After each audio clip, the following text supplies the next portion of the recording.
Hi everyone. Welcome to அன்னமன் army TNPSC. Already வந்துட்டு 3 class வந்துட்டு என்னோட ஓன் நோட்ஸ் வந்து போட்டிருக்கேன் யூடியூப்ல. இந்திய அரசியலமைப்பு உருவான விதம், அதுக்கப்புறமா அரசியலமைப்பு நிர்ணய சபை, வரைவு குழு, அட்டவணைகள், பகுதிகள், முகவுரை வரைக்கும் கம்ப்ளீட் பண்ணியாச்சு. இப்போ கான்ஸ்டிடியூஷன் லாஸ் வந்து பார்க்க போறோம். இந்தியாவின் எல்லைகள் தான் பகுதி 1ல வந்து சொல்லியிருப்பாங்க. விதி 1லிருந்து 4 வரைக்கும் சொல்லியிருப்பாங்க. பகுதி 1 வந்துட்டு இந்தியாவின் எல்லைகள். அதுல விதி 1 என்ன சொல்லுது அப்படின்னு பார்த்தோம் அப்படின்னா, இந்தியாவின் ஆரம்ப கால எல்லைகள் என்ன அப்படின்றத பத்தி சொல்லுது. இந்தியா வந்துட்டு மாநிலங்களின் ஒன்றியமாகும் அப்படின்னு சொல்ற விதி என்ன அப்படின்னு கேட்டா, அது விதி 1 தான். இந்தியாவிற்கு வழங்கப்படும் வேறு பெயர்கள் அப்படின்னா, பாரத் அப்படின்ற ஒரு பேரும், ஹிந்துஸ்தான் அப்படின்றது ப்ரீவியஸ் இயர் கொஸ்டின்ல அனலைஸ் பண்ண வரைக்கும் ஹிந்துஸ்தான்ன்றது வரலப்பா. பாரத், இந்தியான்ற 2 பேர் தான் இருக்கு. அதுல இந்த பாரத் அப்படின்றதுக்கு அர்த்தம் வந்துட்டு, இந்தியா மாநிலங்களின் ஒன்றியம் ஆகும் அப்படின்றது. அப்போ விதி 1 வந்து என்ன சொல்லுது? இந்தியாவின் ஆரம்ப கால எல்லைகள் பத்தி சொல்றது விதி 1. இந்தியா மாநிலங்களின் ஒன்றியமாகும் அப்படின்னு சொல்றது விதி 1. இந்தியாவின் வேறு பெயர்கள் பாரத், இந்தியான்ற பெயர்கள பத்தி சொல்றது விதி 1. விதி 2 இந்தியாவின் வெளிப்பகுதிகள் இருக்குல்ல, இந்தியாவுக்கு வெளிப்பகுதியில இந்தியா இருந்து இந்தியாவுடன் புதிதாக ஒரு நிலப்பரப்பை இணைத்துக் கொள்ளுதல். அத பத்தி சொல்றது விதி 2. அதாவது வெளியிலிருந்து ஒரு மாநிலத்தையோ, ஒரு இடத்தையோ இந்தியாவோட இணைச்சுக்கிறது. அதன்படி 1975ல சிக்கிம் இந்தியாவுடன் இணைஞ்சுச்சு அப்படின்றாங்க. சிக்கிம் எங்க இருக்கு? நேபாளத்துக்கும், பூட்டானுக்கும் நடுவுல சிக்கிக்கிட்டு இருக்கிற அந்த இடம் பேரு தான் சிக்கிம். அந்த சிக்கிம் 1975ல விதி 2ன் படி இந்தியாவோட இணைஞ்சிருக்கு. அடுத்து விதி 3 இந்தியாவின் உள்பகுதிக்குள்ள நடக்கிற சேஞ்சஸ் பத்தி சொல்றாங்க. இந்தியாவில் உள்நாட்டு எல்லையை தேவைப்பட்டால் ஒரு மாநிலத்தை 2ஆ பிரிச்சுக்கலாம். 2 மாநிலத்த ஒண்ணா இணைக்கலாம். மாநிலத்தோட பெயர மாற்றலாம், எல்லைய மாற்றலாம். இப்படி இந்தியாவுக்கு உள்ள நடக்கிற சேஞ்சஸ். அதுக்கு எக்ஸாம்பிள் கன்னியாகுமரி ஆரம்பத்துல கேரளா ஸ்டேட்ல இருந்திருக்கு. அதுக்கப்புறம் இப்ப நம்ம தமிழ்நாடு ஸ்டேட்ல கன்னியாகுமரிய இணைச்சிருக்காங்க. அப்ப இது என்ன ஆகுது? மாநிலத்தோட எல்லைய மாற்றி அமைச்சிருக்காங்க. இதெல்லாம் இந்த விதி 2, 3, விதி 4 இதுல எல்லாத்துலயும் எப்படி சேஞ்சஸ் கொண்டு வரலாம் அப்படின்னா, நாடாளுமன்றத்துல சாரி காய்ஸ். ஓகே. இந்த விதியிலலாம் எப்படி சேஞ்சஸ் கொண்டு வரலாம் அப்படின்னா, நாடாளுமன்றத்துல அன்னைக்கு 3ல 2 மடங்கு பேர் அன்னைக்கு வருகை புரிஞ்சவங்கள்ல 3ல 2 மடங்கு பேருக்கு மேல, அதாவது அபோவ் 50%க்கு மேல அந்த தீர்மானத்துக்கு வந்து வோட் பண்ணியிருக்கணும். அதுக்கு பேர் தான் அறுதி பெரும்பான்மை. அதாவது அறுதி பெரும்பான்மை என்பது 3ல 2 மடங்கு பேர் வருகை புரிஞ்சிருக்கணும். அப்படி வருகை புரிஞ்சவங்கள்ல 50%க்கு மேல வந்துட்டு அந்த தீர்மானத்திற்கு சப்போர்ட்டிவா வந்து வோட் போட்டிருக்கணும். அப்படிப்பட்ட அப்ப அது அப்படி செஞ்சா மட்டும் தான் அந்த சட்டத்த நிறைவேற்ற முடியும். விதி 4 என்ன அப்படின்னு பார்த்தா, தேவைப்பட்டால் இந்தியாவின் ஒரு நிலப்பரப்பை அண்டை நாடுகளுக்கு குடுக்கலாம். எப்படி 1974ல கச்சத்தீவ வந்து இலங்கைக்கு இந்திரா காந்தி அம்மையார் குடுத்துட்டாங்க. தட் டைம் பிஎம்மா இருந்த இந்திரா காந்தி அம்மையார்.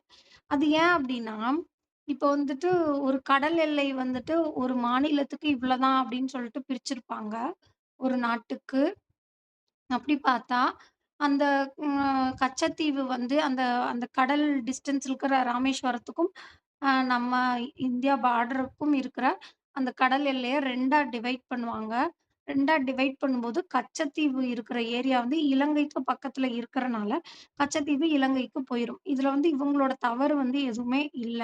ஆனா புரிஞ்சுக்காதவங்க வந்துட்டு அத தவறா வந்து சொல்லலாம். ஆனா இது வந்து அரசியல் அமைப்பு படி தான் நடந்திருக்கு.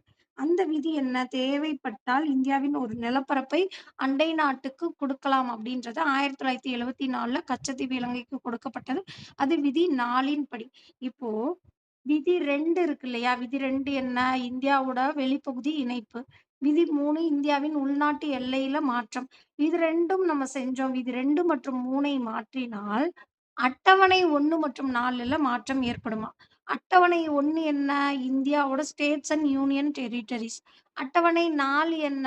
இந்தியாவோட மாநிலங்களவையில் அ உறுப்பினர்களின் எண்ணிக்கை. மாநிலங்களின் பிரதிநிதித்துவம் அப்படின்னு சொல்லுவாங்க. மாநிலங்களின் பிரதிநிதித்துவம். இது 2மே சேஞ்ச் ஆகும். விதி 2 மற்றும் 3ஐ மாற்றினால், அட்டவணை 1 மற்றும் 4ல மாற்றம் ஏற்படும் அப்படின்னு சொல்றாங்க. பகுதி 2 வந்துட்டு என்ன அப்படின்னா, குடியுரிமை.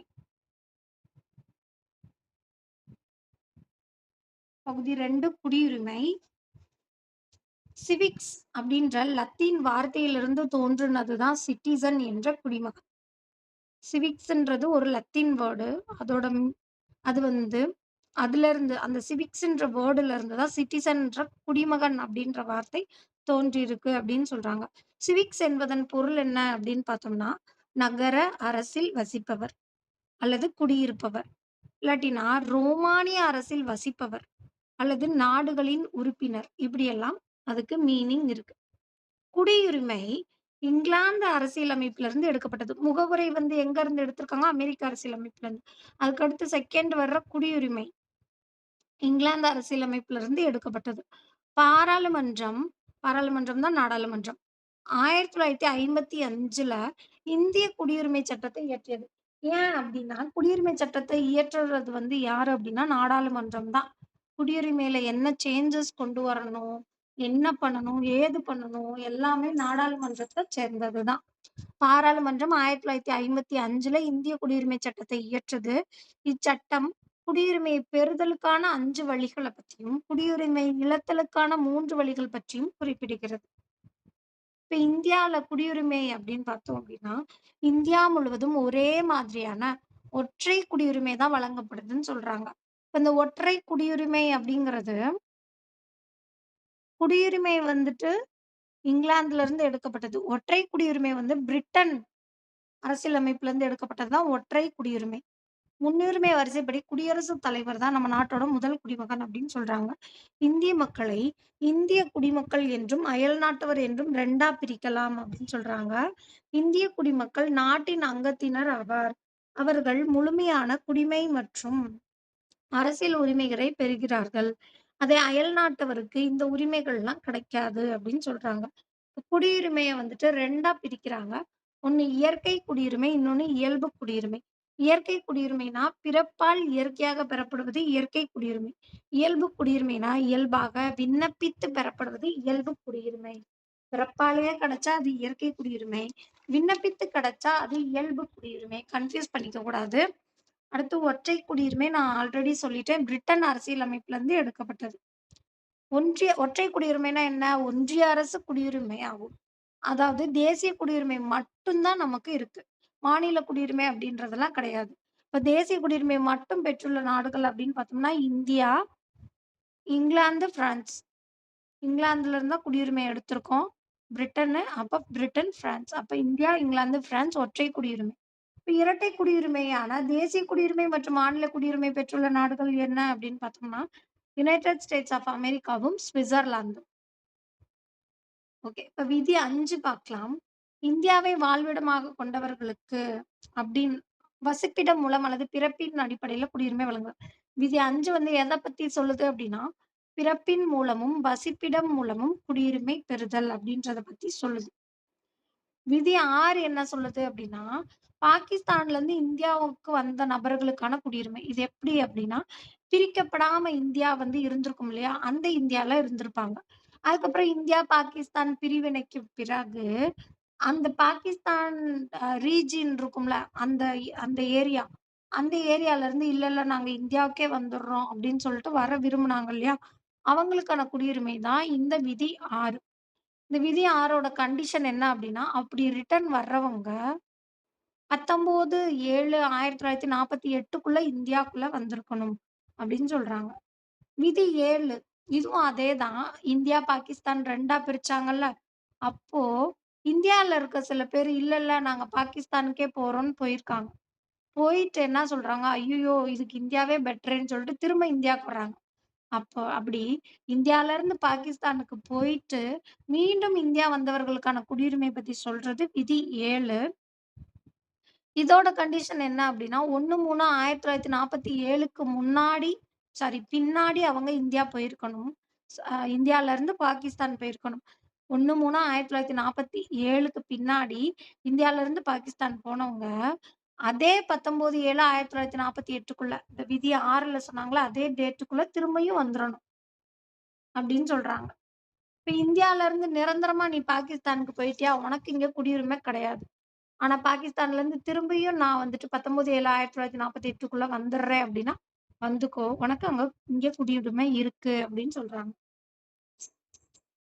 விதி 5 வந்து நம்ம என்ன சொன்னோம்? பிறப்பின் மூலமும், வசிப்பிடம் மூலமும் குடியுரிமைன்னு சொன்னோம். விதி 8 எத சொல்லுது பாருங்க.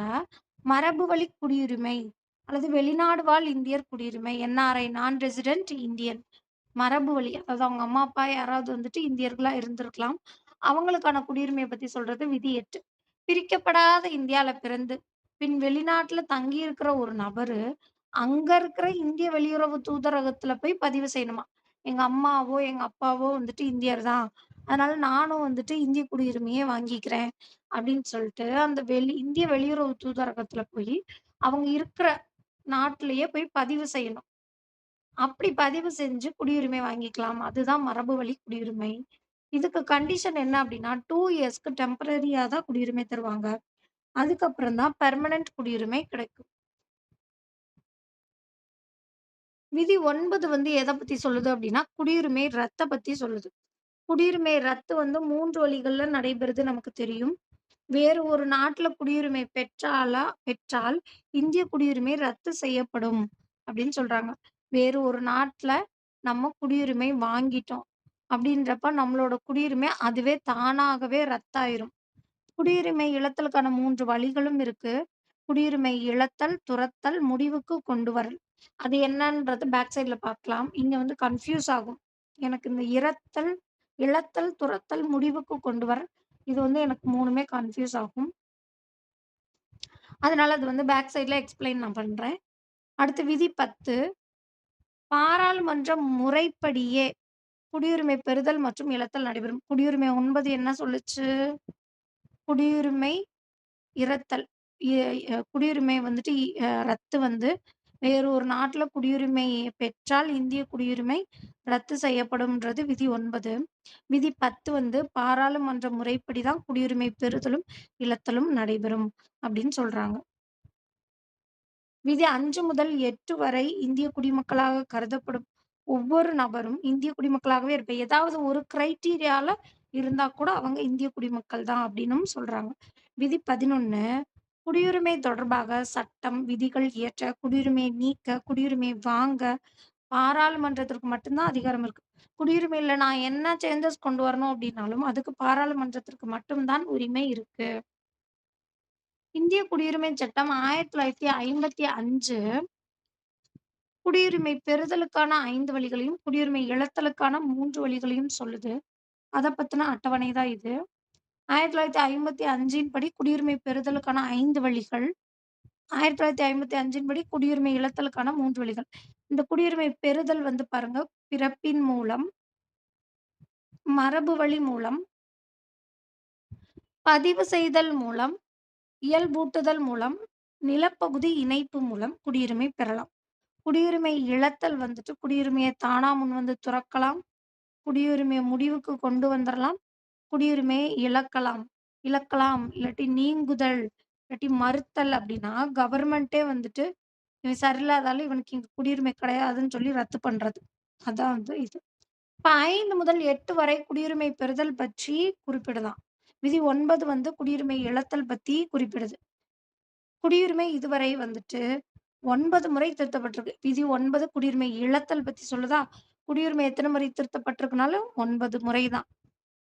இது என்னென்ன வருஷம் அப்டின்னா, 1957, 60, 85, 86, 92, 2003, 2005, 2015, 2019.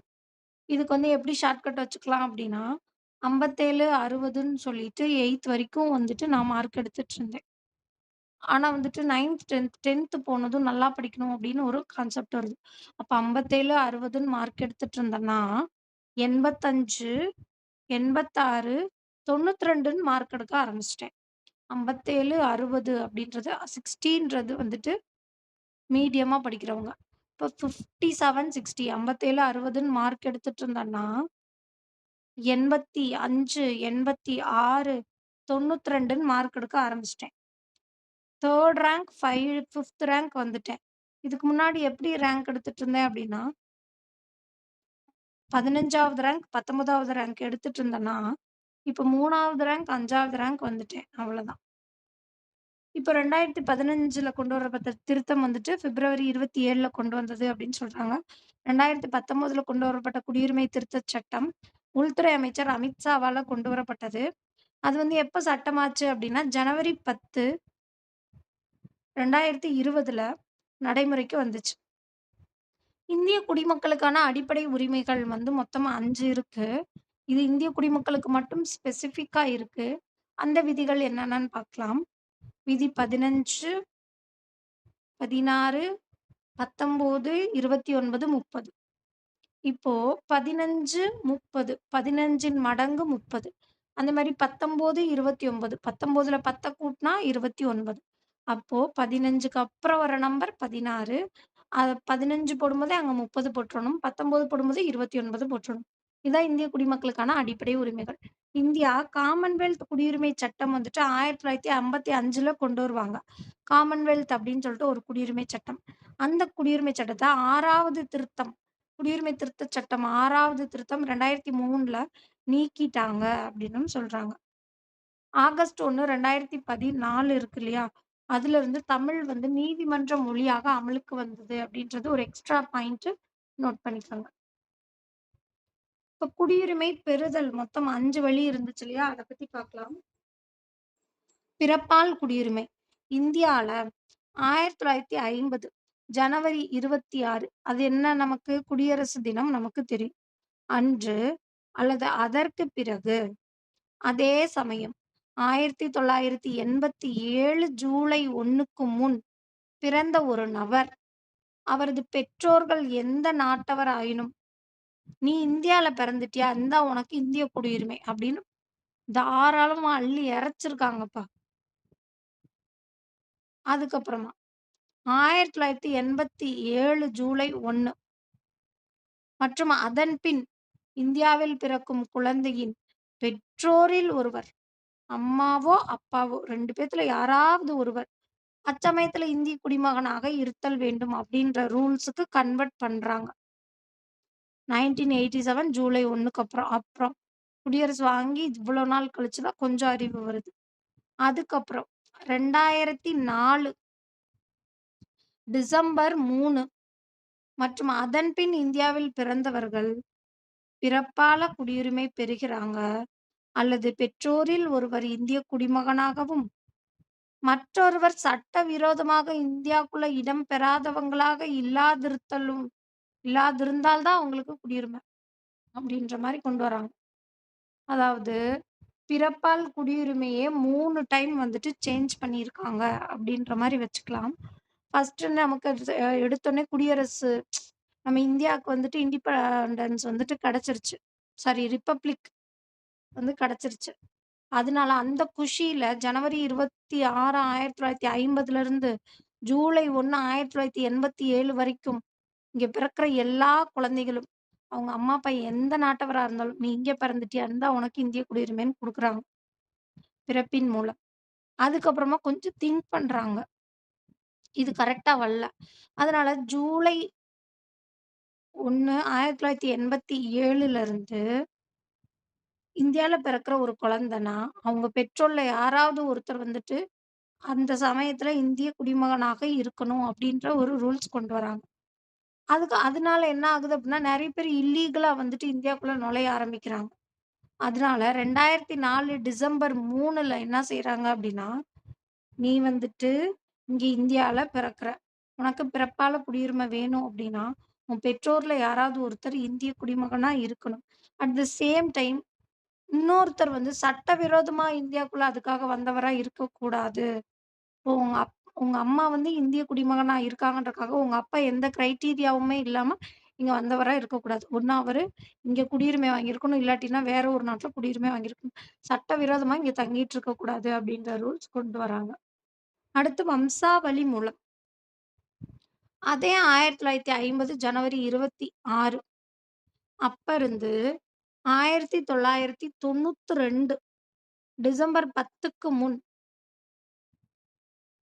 வெளிநாட்டில் பிறந்திருந்தாலும், அவருடைய தந்தை இந்திய குடிமகனாக இருக்கும் பட்சத்தில் அவர் வம்சாவளி குடியுரிமை பெறலாம். இப்ப நீ நீ இந்தியாலயே பிறந்தன்னா, உன் பெற்றோர்ல யாராவது ஒருத்தர் இந்திய குடிமகனா இருந்தா போதும். அது கூட ஃபர்ஸ்ட் ரூல்ஸ்ல தேவையில்ல. 1950 ஜனவரி 26ல தேவையில்ல. பெற்றோர்ல யாருமே இந்திய குடிமகனாக இருக்க தேவையில்லன்னு சொல்ட்டாங்க. மேல சொன்னது பூரா பெற்றோர்ல ஒருவர். இது வந்து தந்தை வந்துட்டு அந்த டயத்துல இந்திய குடிமகனாக இருந்தா, நீ வந்து வெளிநாட்ல பிறந்தா கூட, உனக்கு வம்சாவளி குடியுரிமை நாங்க தர்றோம். எந்த வருஷம் 1950 ஜனவரி 26லருந்து 1992 டிசம்பர் 10க்கு முன்னாடி வரைக்கும், வெளிநாட்ல பிறந்தவரோட தந்தை வந்துட்டு இந்திய குடிமகனாக இருக்கும் பட்சத்துல தான் அவருக்கு வம்சாவளி குடியுரிமை தருவாங்க. டிஃபரன்ஸ் பார்த்துக்கணும். நானுமே ஸ்டார்ட்டிங்ல படிக்கும்போது பெற்றோரில் ஒருவர், தந்தை 2மே ஒண்ணு தானேன்னு கன்ஃப்யூஸ் பண்ணிட்டுருந்தேன். பெற்றோரில் ஒருவர்ன்றப்ப அம்மா அல்லது அப்பான்ற சாய்ஸ் இருக்கும். இங்க தந்தைன்றப்ப கண்டிப்பான முறையில அப்பா மட்டும் தான்ற சாய்ஸு. அதுக்கடுத்து செகண்ட் பாருங்க. 1992 டிசம்பர் 10 மற்றும் அதற்கு பின்னாடி வெளிநாட்டில் பிறந்தவர்களின் பெற்றோரில் எவரேனும் ஒருவர் அச்சமயத்தில் இந்திய குடிமகனாக இருக்கும் பட்சத்தில், அவர் இந்திய குடியுரிமை பெறுகிறார். எப்பயுமே ஃபர்ஸ்ட் டைம் போடுற ரூல்ஸ் வந்து முட்டாள்தனமா போட்டு செகண்ட் டைம் வந்து அத சேஞ்ச் பண்றாங்க. அதே தான் இங்கேயும். ஏன் அப்பா மட்டும் இந்திய குடிமகனா இருந்தா போதும், அம்மா அப்படின்றது இல்லையா? அப்படின்னு சொல்லிட்டு, செகண்ட் அந்த ரூல்ஸ வந்து கன்வெர்ட் பண்றாங்க. 1992 டிசம்பர் 10க்கு அப்புறமா என்ன சொல்றாங்க, "நீ வெளிநாட்ல பிறந்திருந்தாலும், உன் பெற்றோர்ல யாராவது ஒருத்தர் இந்திய குடிமகனா இருந்தா ஓகே." அப்படின்னு சொல்றாங்க. 3 ரூல் என்ன வராங்கன்னா, 2004 டிசம்பர் 3ஆம் நாள் முதல் வெளிநாட்டில் பிறந்தவர்கள் அவர்களுடைய பிறப்பின 1 வருடத்திற்குள்ள இந்திய தூதரகத்துல பதிவு செய்யவில்லை எனில், இந்திய வம்சாவளியா குடிமகனாக முடியாது அப்படின்னு சொல்ட்டாங்க. அதாவது அதே சேம் 2004 டிசம்பர் 3ல வந்துட்டு என்ன சொல்றாங்க, உன்னோட பெற்றோர்ல யாராவது ஒருத்தர் இந்திய குடிமகனா இருக்கணும். அப்படியே இருந்தாலும், நீ வந்து பிறந்த நாட்ல போய் 1 இயர்க்குள்ள உங்க அம்மாவோ, அப்பாவோ உன்னோட பிறப்ப வந்து ரிஜிஸ்டர் பண்ணியிருக்கணும். இந்திய வெளியுறவு தூதரகத்துல போய் பதிவு செய்யணும். செய்யலன்னா உனக்கு இந்திய வம்சாவளி குடியுரிமை கிடையாது. அப்படின்னு சொல்றாங்க. அதுக்கடுத்து பதிவு செய்தல் மூலம்.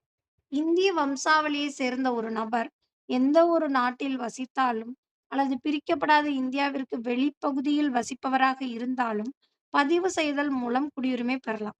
சொன்னாங்க இல்லையா? இந்திய வெளியுறவு தூதரகத்துல போய் 1 இயர்க்குள்ள போய் ரிஜிஸ்டர் பண்ணணும்னு. அந்த பதிவு எப்படி அப்படின்னா, இந்திய வம்சாவளியை சேர்ந்த ஒரு நபர் எந்த ஒரு நாட்டில் வசித்தாலும், அவர் இந்தியாவில் 7 ஆண்டுகள் வசித்த பிறகே பதிவு செய்வதற்கு விண்ணப்பிக்க முடியும். அதாவது இதுக்கு முன்னாடி வந்துட்டு ம் வம்சாவளி குடியுரிமைன்றது நியூ பார்ன்க்கு பார்த்தோம். நியூ பார்னா பிறக்கிறவங்களுக்கு. நான் ஆல்ரெடி வந்துட்டு பிரிக்கப்படாத இந்தியால இருந்தேன். இந்தியாவுக்கு வெளிப்பகுதியில வசிக்கிறேன் நானு.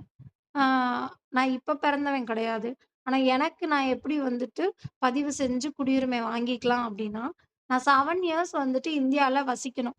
நீ வந்துட்டு வெளிநாட்ல எங்க எங்க தாத்தா, பாட்டி இங்க இருந்தாங்க. நான் ஃபாரின்லயே பிறந்தேன், ஃபாரின்லயே வளர்ந்தேன் அப்படின்னு நீ இருந்தா கூட, நீ வந்துட்டு இந்தியா வம்சாவளியை சேர்ந்த ஒரு நபரா இருக்கறனால, எந்த ஒரு நாட்ல வசிச்சாலும் இந்தியால 7 ஆண்டுகள் வசித்த பிறகு, நீ வந்துட்டு பதிவு செய்யறதுக்கு அப்பதான் வந்துட்டு உனக்கு ஆ இதுவே இருக்கும். எலிஜிபிளே வந்துட்டு 7 ஆண்டுகள் இந்தியால வந்து வசிக்கணும். அதுக்கப்புறம் தான் உனக்கு பதிவு செய்ய விண்ணப்பிக்கலாம் அப்படின்னு சொல்றாங்க. இந்திய குடிமகனை திருமணம் செய்த ஒருவர் பதிவின் மூலம் விண்ணப்பிக்கும் முன் 7 ஆண்டுகள் இந்தியாவில் வசித்தவராக இருத்தல் வேண்டும். இதுவும் அதேதான். இப்ப நான் வந்து ஒரு ஃபாரினர். நான் வந்துட்டு ஒரு இந்திய குடிமகன கல்யாணம் பண்ணி வர்றேன். எனக்கு ஃபாரின்ல இருக்கிற அந்த எனக்கு சிட்டிசன்ஷிப் வேணாம். நான் இந்திய குடிமகன் ஆகணும் அப்படின்னாலும், நீயும் வந்து 7 வருஷம் இங்க வந்து ஃபர்ஸ்ட்டு வசிக்கணும். வசிச்சதுக்கு அப்புறம் உனக்கு நாங்க பதிவு செய்யறதுக்கு அப்ரூவ் பண்றோம் அப்படின்னு சொல்றாங்க. அடுத்து இயல்பு குடியுரிமை. ஒருவர் விண்ணப்பிப்பதன் மூலம் மத்திய அரசு அவருக்கு இயல்பு குடியுரிமை அதாவது விண்ணப்பிச்சு நம்ம வாங்குறது இயல்பு குடியுரிமை சான்றிதழ் அப்படின்னு சொல்றாங்க. எந்த ஒரு நாட்டிலும் குடிமகனாக இல்லாத ஒரு இந்தியர், அவர் வந்து ஒரு இந்தியரா இருக்கணும். இயல்பு குடியுரிமை கேட்கிறவரு ஒரு இந்தியரா இருக்காரு அப்படின்னா, அவர் வசிக்கும் நாட்டின் குடிமகனாவதை தடுக்கும் பொருட்டு இயல்பு குடியுரிமை வழங்கப்படுது. அதே மாதிரி நான் ஃபாரினர் அப்டின்னா, எனக்கு எப்படி இயல்பு குடியுரிமை வழங்கப்படும் அப்டின்னா, வெளிநாட்டு குடியுரிமைய ஒருவர் துறக்கும் பட்சத்துல, அவருக்கு இயல்பு குடியுரிமை வழங்கப்படும். ஆனா, நான் ஃபாரினரு, நான் வந்து எந்த ஒரு உங்க உங்க நாட்டு பொண்ண கல்யாணம் பண்ணேன் அப்டின்னா, நான் போய் பதிவு செய்தல் மூலமா 7 இயர்ஸ் இங்க ஸ்டே பண்ணி குடியுரிமை வாங்கிக்குவேன். நான் ஃபாரினரு. ஆனா, உங்க நாட்டு பொண்ணையோ, பையனையோ நான் கல்யாணமும் பண்ணல. ஆனா, என்னோட அ நான் வெளிநாட்டு குடியுரிமைய ரத்து செஞ்சுட்டேன். எனக்கு இங்க இந்திய குடியுரிமை வேணும் அப்டின்னா, நீங்க 12 இயர்ஸ் இங்க இருக்கணும். நீங்க எங்க நாட்ல இருக்க யாரையாவது கல்யாணம் பண்ணா 7 இயர்ஸ் இருந்தா போதும். இயல்பு குடியுரிமைக்கு நீங்க 12 இயர்ஸ் இங்க இருக்கணும். ஒருவர் இந்தியாவில் வசிக்கும் பட்சத்தில், அதாவது இந்தியாவுல அரசு பணியில இருக்கும் பட்சத்துல, ஆண்டு முழுவதும் இந்தியாவிலேயே தங்கியிருக்கும் பட்சத்துல, இந்த குடியுரிமைய பெறுகிறார். ஆனா 12 இயர்ஸ்க்கு இங்க இருக்கணும். அதான். யாரு? அந்த ஃபாரினர். நல்ல பண்புகளையும் இந்திய அரசியலமைப்பு அட்டவணை 8ல் உள்ள ஏதேனும் ஒரு மொழியில, அதாவது 22 மொழிகள் இருக்குல்ல, அதுல போதிய அறிவினையும் பெற்ற ஒருவர் இயல்பு குடியுரிமை பெற தகுதியுடையவர் அப்டின்றாங்க. ஒரு ஃபாரினர் அப்டின்னா, அவர் வந்துட்டு அவரோட வெளிநாட்டு குடியுரிமைய துறந்துட்டு, இங்க வந்து 12 இயர்ஸ் இருக்கணும். இங்க ஏதாவது கவர்மெண்ட் ஜாப்லயோ, இல்லாட்டி நல்ல வேலையிலயோ, இல்லாட்டினா வருஷம் ஃபுல்லா இங்கேயே ஸ்டே பண்றவரா இருக்கணும். அப்படி இருக்கவர் கூட 12 இயர்ஸ் இங்கேயே இருக்கணும். அது மாதிரி நம்மளோட 22 மொழிகள் இருக்கு இல்லையா? அட்டவணை 8ல. அதுல ஏதாவது ஒரு மொழிய நல்லா பேசவும், எழுதவும் தெரிஞ்சிருக்கணும் அப்படின்றாங்க. அது மாதிரி நம்ம இந்தியாவைச் சேர்ந்த இந்தியர் வந்துட்டு ஒருத்தர்.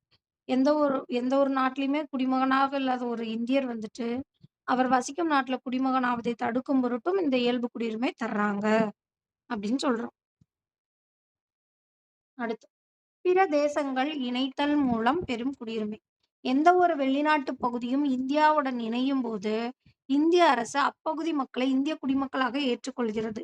அந்த குறிப்பிட்ட நாளிலிருந்து அவர்கள் இந்திய குடிமக்கள் ஆகின்றனர். அதுக்கு எக்ஸாம்பிள் நான் சொல்லியிருக்கேன் பாருங்க. பாண்டிச்சேரி இந்தியாவுடன் இணைந்த பொழுது, இந்திய அரசு அந்த மக்களுக்கு 1962ல இந்திய குடியுரிமைக்கான ஆணையை வழங்கியது. பாண்டிச்சேரி வந்து யூனியன் பிரதேசமான வருஷம் என்ன? 1962. அதே வருஷம் தான் வந்துட்டு பாண்டிச்சேரியில இருந்த பீப்பிள் எல்லாருக்குமே இந்திய குடியுரிமை வந்து வழங்கியிருக்காங்க அப்படின்னு சொல்றாங்க. குடியுரிமை இழத்தலுக்கான 3 வழிகளையும் பார்த்துட்டு, மறுபடியும் ஒரு கிறிஸ்பாவா இத ஃபுல்லா பார்க்கலாம். குடியுரிமை இழப்பு 3 வழிகள்ல இருக்கு.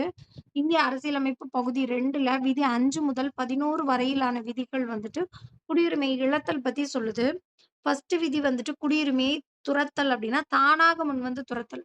ஒருவர் வந்து வெளிநாட்ல போய் குடியுரிமை பெறும் பட்சத்துல, அவரின் இந்திய குடியுரிமை அவரால கைவிடப்படுது அப்டின்னா, அது குடியுரிமை துறத்தல். அடுத்து குடியுரிமையை முடிவுக்கு கொண்டு வருதல். இது வந்து சட்டப்படி நடைபெறுதல். ஒரு இந்திய குடிமகன் தானாக முன்வந்து வெளிநாட்டின் குடியுரிமையை பெறும் பட்சத்துல, அவரது இந்திய குடியுரிமை தானாக முடக்கப்படுகிறது. அதாவது இவரா வந்து கைவிட்டா விடலனாலும், அதுவா வந்து முடங்கிரும் அப்படின்னு சொல்றாங்க. அது குடியுரிமையை முடிவுக்கு கொண்டு வருதல். குடியுரிமையை மறுத்தல் அப்படின்னா, கட்டாயமா முடிவுக்கு கொண்டு வருதல். இயல்புரிமை மூலம் குடியுரிமை பெற்ற ஒரு நபர். அதாவது இயல்பு குடியுரிமை யாருக்கெல்லாம் குடுத்தாங்க? எந்த ஒரு நாட்டிலயும் சிட்டிசன் அல்லாத இந்தியனுக்கு குடுத்தாங்க. ஃபாரினர் இங்க வந்து ஸ்டே பண்ணி, இங்க வேலை பார்க்குறவங்களுக்கு இயல்பு குடியுரிமை குடுத்தாங்க. அந்த இயல்புரிமை மூலம் குடியுரிமை பெறும் ஒரு நபர், மோசடி, தவறான பிரதிநிதித்துவம் அல்லது அரசியலமைப்பு சட்டத்திற்கு புறம்பாக செயல்படுதல், எதிரி நாட்டிடம் வணிகம் செய்தவர், 2 ஆண்டு சிறை தண்டனை பெற்றவர் என ப்ரூவ் ஆகணும். அப்படி ப்ரூவ் ஆச்சு அப்படின்னா, நடுவண் அரசு, சென்ட்ரல் கவர்ன்மென்ட் அவரோட குடியுரிமைய ரத்து செஞ்சுரும் அப்படின்னு சொல்றாங்க. நான் வந்துட்டு சிறை தண்டனை பெற்ற கைதி அப்படின்றப்போ, அதாவது நான் ஃபாரினர். ஆனா நான் சிறை தண்டனை பெற்ற கைதி அப்படின்றப்போ, உங்களோட குடியுரிமையும் ரத்தாகும். அதே மாதிரி சட்டத்திற்கு புறம்பாக செயல்படுதல், இந்த செயல்களின் காரணமாக குடியுரிமை பெறும் ஒருவரின் குடியுரிமை இந்திய அரசு ஒரு ஆணை மூலம் இழக்கச் செய்து. கவர்மெண்ட்டே வந்துட்டு குடியுரிமைய இழக்கச் செய்யுது. அது குடியுரிமை இழத்தல். நாட்டுரிமை மற்றும் குடியுரிமை அப்டின்னா, நாட்டுரிமை பாருங்க, பூர்வீகம், பிறப்பு, இனம் அடிப்படையில ஒரு குறிப்பிட்ட நாட்டினர் இயல்பாக பெறும் நிலை நாட்டுரிமை. அதே சட்ட முறைகளுக்கு உட்பட்டு ஒரு நாட்டின் அரசாங்கத்தால் தனியொருவருக்கு வழங்கப்படுவது குடியுரிமை. இந்த நாட்டுரிமைன்றத மாற்ற முடியாது. நாங்க இந்தியால பிறந்தா நான் இந்திய நாட்டு உரிமை வாங்கியிருக்கேன். நான் வந்து அமெரிக்கால பிறந்தா எனக்கு அமெரிக்க நாட்டு உரிமை இருக்கு. ஆனா குடியுரிமை அப்படின்றது மாற்றக்கூடிய விஷயம் தான். எனக்கு இந்த நாடு பிடிக்கலப்பா, நான் இன்னொரு நாட்டுல போய் வசிச்சுக்கிறேன்னா, நான் போய் அங்க போய் குடியுரிமைய வாங்கிக்கலாம். இப்போ ஒரு கிறிஸ்பா வந்துட்டு பாத்துரலாம்.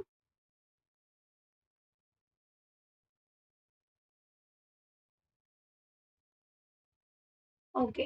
குடியுரிமை பெறுதல் வந்துட்டு மொத்தம் 5 வழிகள். ஒண்ணு வந்துட்டு பிறப்பால் குடியுரிமை அப்படின்றது. நான் என்ன சொன்னேன் 1950 ஜனவரி 26ல இருந்து 1987 ஜூலை 1 வரைக்கும் குடியரசு கிடைச்ச ஜோர்ல, நீ எந்த நாட்டவனா உன் அம்மா, அப்பா எந்த நாட்டவரா இருந்தாலும், நீ இங்க பிறந்தியா, உனக்கு இந்தா குடியுரிமைன்னு குடுக்குறாங்க.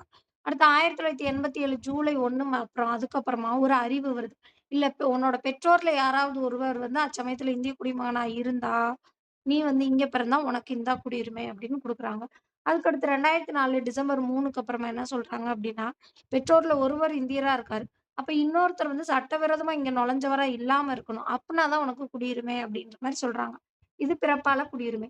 அடுத்து வம்சாவளி குடியுரிமை. அதே 1950 ஜனவரி 26ல இருந்து 1992 டிசம்பர் 10 வரைக்கும் என்ன சொல்றாங்க அப்படின்னா, வெளிநாட்டுல பிறக்கிற ஒரு குழந்தையோட தந்தை வந்து இந்திய குடிமகனா இருந்திருக்கணும் அச்சமயத்துல அப்படின்னு சொல்றாங்க. அதுக்கடுத்து 1992 டிசம்பர் 10ல இருந்து அதுக்கப்புறமா உன்னோட பெற்றோர்ல யாராவது ஒருத்தர் இந்திய குடிமகனா இருந்தா போதும் அப்படின்னு கொண்டு வராங்க. அதுக்கப்புறம் 2004 டிசம்பர் 3ல என்ன கொண்டு வர்றாங்க அப்படின்னா, வெளிநாட்டுல பிறந்துட்ட உன் பெற்றோர்ல யாராவது ஒருத்தர் இந்திய குடிமகனா இருக்காங்க. ஆனாலும் நீ இருக்கிற நாட்ல இந்திய வெளியுறவு தூதரகத்துல 1 வருஷத்துக்குள்ள பதிவு செஞ்சிரணும் அப்படின்னு சொல்றாங்க. இது வம்சாவளி குடியுரிமை. அடுத்து 3 பதிவு செய்தல் மூலம் குடியுரிமை. இது குட்டி குழந்தைங்களுக்கு கிடையாது. வளர்ந்த எரும மாடுங்களுக்கு. அப்படி வச்சுக்கலாமா? Sorry, sorry. சும்மா ஒரு ஷார்ட்கட்காக சொன்னேன். சாரி. பதிவு செய்தல் மூலம் குடியுரிமை அப்படின்னா, இந்திய வம்சாவளியைச் சேர்ந்த ஒரு நபரு, எந்த ஒரு நாட்டுல வசிச்சாலுமே, பிரிக்கப்படாத இந்தியாவிற்கு வெளிப்பகுதியில வசிப்பவராக இருந்தா கூட, பதிவு செய்றது மூலியமா குடியுரிமை பெறலாம். ஆ ஆனா வந்துட்டு அவர் 7 இயர்ஸ் வந்து இங்க வந்து ஸ்டே பண்ணியிருக்கணும். அப்படி ஸ்டே பண்ணா தான் அவருக்கான வம்சாவளி குடியுரிமைய அவரு வந்துட்டு வாங்க முடியும் அப்படின்னு சொல்றாங்க. அது மாதிரி இந்திய குடிமகன திருமணம் செஞ்சுக்கிற ஒரு ஃபாரினரா இருந்தாலும், அவருக்கு இந்திய கு குடியுரிமைக்கான வேணும் அப்டின்னா, பதிவு செய்றதுக்கு அவரும் 7 இயர்ஸ் வந்து இங்க ஸ்டே பண்ணணும். அடுத்து இயல்பு குடியுரிமை பாருங்க. விண்ணப்பிக்கிறது மூலியமா மத்திய அரசு அவருக்கு இயல்பா குடியுரிமை வழங்குது. எந்த ஒரு நாட்டிலயுமே குடிமகனாக இல்லாத ஒரு இந்தியர், அவர் வசிக்கும் நாட்ல குடிமகன் ஆவதை தவிர்ப்பதற்காக இந்த குடியுரிமை வழங்குறாங்க. இப்ப வெளிநாட்டு குடியுரிமைய ஒருவர் துறந்துட்டு வர்றாரு அப்டின்னா, அவர் 12 இயர்ஸ் இங்க வந்துட்டு இருக்கணும். அப்பன்னா அவருக்கு இந்திய குடியுரிமை வழங்கப்படும். இதுக்கும் பதிவு செய்தலுக்குரிய குடியுரிமைக்கும் என்ன டிஃபரன்ஸ்னா, பதிவு செய்தல்ல வர்ற ஃபாரினர் வந்து இந்தியால ஒரு நபர கல்யாணம் பண்ணி வர்றாங்க.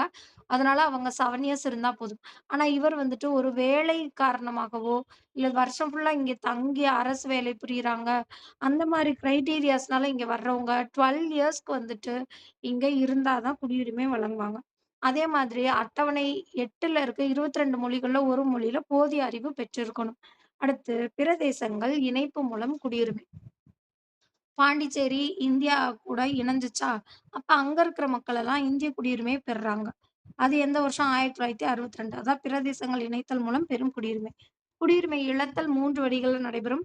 துறத்தல், முடிவுக்கு கொண்டு வருதல், குடியுரிமையை இழத்தல், குடியுரிமை ரத்து, குடியுரிமை நீங்குதல் இந்த மாரிலாம் சொல்லுவாங்க. எது அந்த குடியுரிமை மறுத்தல் அப்படின்றது. துரத்தல்னா, நானே வந்துட்டு துறந்துட்டு போறேன். நான் இன்னொரு பக்கம் குடியுரிமை வாங்கிட்டேன். என்னோட குடியுரிமைய நான் கைவிட்டுர்றேன். அப்படின்னு சொல்லிட்டு வந்து நான் துறந்துட்டு போறேன். குடியுரிமை முடிவுக்கு கொண்டு வருதல் அப்படின்னா, நான் அங்க வாங்கிட்டாலே இங்க சட்டப்படி என் எனக்கு இந்தியால இருக்க குடியுரிமை முடிஞ்சிரும் அப்படின்றாங்க. குடியுரிமை மறுத்தல், குடியுரிமை நீங்குதல், குடியுரிமை இழத்தல் அப்படின்னா, மோசடி காரணமாக நான் ஏதாவது சட்டவிரோதமா பண்ணேன் அப்படின்னா, இந்திய அரசு ஒரு ஆணை பிறப்பித்து, நடுவண் அரசு என்னோட குடியுரிமைய ரத்து செஞ்சுரும். நான் 2 இயர்ஸ்க்கு மேல ஜெயில்ல இருந்திருக்கேன். சட்டவிரோதமான எதிரி நாட்டோட வணிகம் செஞ்சிருக்கேன். இந்த மாதிரி எது தெரிஞ்சாலுமே குடியுரிமை வந்துட்டு ரத்தாயிரும். அடுத்து நாட்டு உரிமை இருக்குல்ல. நாட்டு உரிமைய வந்துட்டு மாற்றலாம். மாற்ற முடியாது. குடியுரிமைய மட்டும் தான் மாற்ற முடியும். நாட்டு உரிமைன்றது நான் பூர்வீகமா எங்க பிறந்தேன், என்னோட இனத்தின் அடிப்படையில, பிறப்பின் அடிப்படையில, என்னோட பூர்வீகத்தின் அடிப்படையில, இயல்பாக பெறுற நிலை நாட்டுரிமை. சட்ட நடைமுறைகளுக்கு உட்பட்டு ஒரு நாட்டின் அரசாங்கத்தால் தனியொருவருக்கு வழங்கப்படும் குடியுரிமை வந்துட்டு குடியுரிமை அப்படின்னு சொல்றாங்க. அடுத்து, இந்தியாவில் வசிக்கும் வெளிநாட்டு குடியுரிமை பெற்றவர் அப்படின்றது. அதாவது நான் resident India, person of Indian origin, overseas citizen of India. இவங்க 3 பேத்துக்கான குடியுரிமை பத்தி பார்க்க போறோம். வெளிநாடு வாழ் இந்தியர், நான் ரெசிடென்ட் இந்தியர். இந்திய கடவுச்சீட்டினை பெற்று வெளிநாட்டில் வசிக்கும் இந்திய குடிமக்கள். அதாவது, அவர் வந்து இந்தியாவ சேர்ந்தவர் தான். இந்திய குடியுரிமை வச்சிருக்காரு. இந்தியாவ் இந்தியாவோட பாஸ்போர்ட்ட வச்சிருக்காரு. அப்படின்னும்போது அவர் வந்து வெளிநாடு வாழ் இந்தியர். நான் ரெசிடென்ட் இந்தியன். ஆனா அவர் வந்து ஃபாரின்ல இருக்காரு. ஃபாரின்க்கு அந்த ஒரு கிரீன் கார்டுன்னு சொல்லுவாங்க. அந்த கார்டு வச்சுட்டு சுத்துவாங்க. அடுத்து இந்திய பூர்வீக குடியினர். Person of Indian origin. இந்திய குடியுரிமை உடைய மூதாதையர்களைக் கொண்ட வெளிநாட்டில் குடியுரிமை பெற்றிருக்கும் ஒருவர். இப்ப வெளிநாடு வாழ் இந்தியர்ன்ற நான் ரெசிடென்ட் இந்தியன்றவரு இந்திய குடியுரிமை வச்சிருக்கவரு. இந்த இந்திய பூர்வீக குடியினர் பெர்சன் ஆன் இந்தியன் ஆரிஜின் அப்படின்றது அவரு வெளிநாட்டு குடியுரிமை பெற்றிருக்கும் ஒரு நபரு, அவரோட தாத்தா, பாட்டி, மூதாதையர்கள் வந்துட்டு இந்திய குடியுரிமை பெற்றிருப்பாங்க. அப்ப அவங்க இந்திய பூர்வீக குடியினர் அப்படின்னு சொல்லுவோம். இதிலிருந்து யாருக்கெல்லாம் வந்து நெக்லிஜென்ஸ் இருக்கு அப்படின்னு பார்த்தோம்னா, பாகிஸ்தான். நம்மளோட அண்டை நாடான பாகிஸ்தான், வங்காளதேசம், இலங்கை, சீனா, நேபாளம், பூட்டான், ஆப்கானிஸ்தான். பாகிஸ்தான், ஆப்கானிஸ்தான், சீனா, நேபாளம், பூட்டான், இலங்கை இவங்க எல்லாரும் நீங்கலாக. இந்தியாவோட அண்டை நாடுகள் மொத்தம் 7 இருக்கு இல்லையா? அந்த 7 நாடுகளும் நீங்கலாக. மியான்மர் இதுல வரல. அத நோட் பண்ணிக்கோங்க. அந்த அண்டை நாடுகள் எல்லாத்துக்குமே இந்த கிரைட்டீரியாக்கு கீழ அவங்க வரமாட்டாங்க அப்படின்னு சொல்றாங்க. 2015 ஜனவரி 9 அன்னைக்கு என்ன பண்றாங்க அப்படின்னா, இந்த இந்திய பூர்வீக குடியினர் முறை வந்து அரசால திரும்ப பெறப்பட்டு, ஓசிஐ முறையுடன் இணைக்கப்பட்டது. வெளிநாட்டு குடியுரிமை கொண்ட இந்தியாவில் வசிப்பதற்கான அட்டை வைத்திருப்பவர். அதான் அந்த கிரீன் கார்ட். வெளிநாட்ல குடியுரிமை வாங்கியிருக்க, ஆனா இந்தியால வசிப்பதற்கான கிரீன் கார்டு அட்டையும் வச்சிருக்க. OCI. Overseas citizen of India அப்படின்றது. இந்தியாவை பூர்வீகமாக கொண்ட வெளிநாட்டு குடிமகன். அதாவது அவங்க தாத்தா, பாட்டி இந்தியால பிறந்தவங்களா இருக்கலாம். ஆனா இந்த பையனுக்கு வந்துட்டு ஃபாரின் குடியுரிமை, வெளிநாட்டு குடியுரிமை வச்சிருக்காப்படி. அந்த இது வந்து யாருக்கு நீங்கள் அப்படின்னு பார்த்தோம் அப்படின்னா, பாகிஸ்தானுக்கும், வங்காளதேசத்திற்கும் நீங்கலாக. பாகிஸ்தான், வங்காளதேசம் இந்த 2 நாடு நீங்கலாக, கால வரையறையின்றி இந்தியால வசிப்பதற்கும், பணி செய்வதற்கும் ஓசிஐ அட்டை பெறுகிறார். வாக்களிக்கும் உரிமை இந்தியால இவங்களுக்கு வந்து இருக்காது. இந்த 3 வெளிநாடு வாழ் இந்தியர், இந்திய பூர்வீக குடியினர், வெளிநாட்டு குடியுரிமை கொண்ட இந்தியாவில் வசிப்பதற்கான அட்டை வைத்தவர். இந்த 3 பேத்துல யாருக்கு வந்து இந்தியால ஓட்டு போடுறதுக்கு உரிமை இருக்கு அப்படின்னு பார்த்தோம் அப்படின்னா, வெளிநாடு வாழ் இந்தியர். நான் ரெசிடென்ட் இந்தியன். அவருக்கு ஓட்டு போடுறதுக்கு உரிமை இருக்கு. ஏன்னா, அவர் வந்து இந்திய குடிமகன். இப்ப எக்ஸாம்பிள்க்கு சர்க்கார் படத்துல விஜய்க்கு வந்து ஓட்டு போடுறதுக்கு உரிமை இருக்கும். ஏன்னா, அவர் வந்து ஒரு என்ஆர்ஐ. அதாவது இந்திய குடிமகன். ஆனா வந்துட்டு ஃபாரின்ல வசிக்கிறாரு. அவ்வளோதான். அப்போ அவங்களுக்கு ஓட்டு போடுறதுக்கு ரைட்ஸ் இருக்கு. மீதி இந்த வெளிநாட்டு குடியுரிமை கொண்ட இந்தியாவில் வசிப்பதற்கான அட்டை ஓவர்சீஸ் சிட்டிசன் ஆஃப் இந்தியா இவங்களுக்கு இந்தியால ஓட்டு போடுறதுக்கு எந்த ஒரு உரிமையும் கிடையாது. அடுத்து, ஒரு நாட்டின் குடிமக்கள் அல்லாதவர்கள 2ஆ பிரிக்கிறாங்களாம்.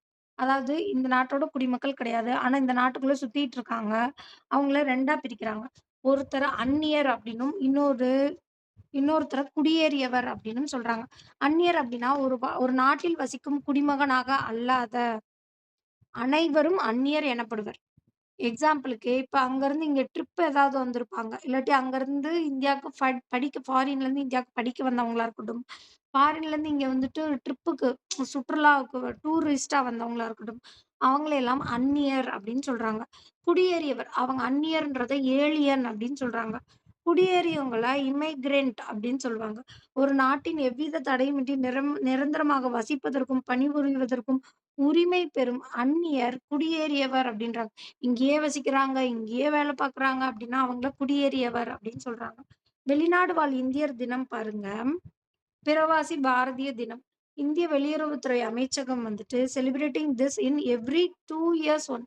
இந்திய வெளியுறவுத்துறை அமைச்சகம் இந்த பிரவாசி பாரதிய தினம், வெளிநாடு வாழ் இந்தியர் தினம், பிரவாசி பாரதிய தினம் அப்படின்றத 2 வருஷத்துக்கு ஒருக்க ஜூன் 9ஆம் தேதி செலிப்ரேட் பண்றாங்க.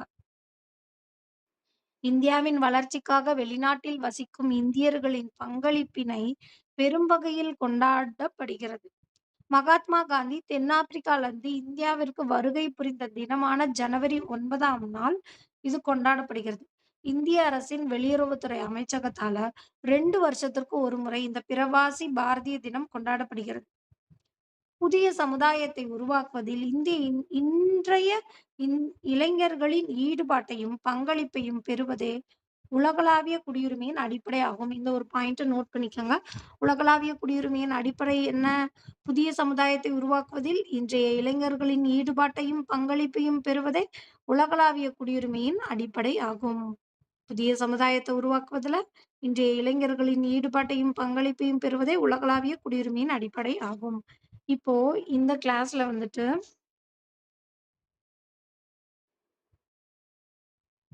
இந்தியாவின் எல்லைகள்ன்ற பகுதி 1ம், குடியுரிமை அப்படிங்கிற பகுதி 2ம் நம்ம பார்த்து முடிச்சாச்சு. கிளாஸ் 3ல வந்துட்டு அடிப்படை உரிமைகள், அரசுக்கு வலியுறுத்தும் நெறிமுறை கோட்பாடுகள், அடிப்படை கடமைகள் இதெல்லாமே நெக்ஸ்ட் கிளாஸ்ல வந்துட்டு நம்ம பார்க்கலாம். ஓகேவா? Thank you guys. வீடியோ பிடிச்சிருந்தா லைக், ஷேர் அண்ட் சப்ஸ்கிரைப் பண்ணுங்க. சப்போர்ட் பண்ணுங்க சேனலுக்கு.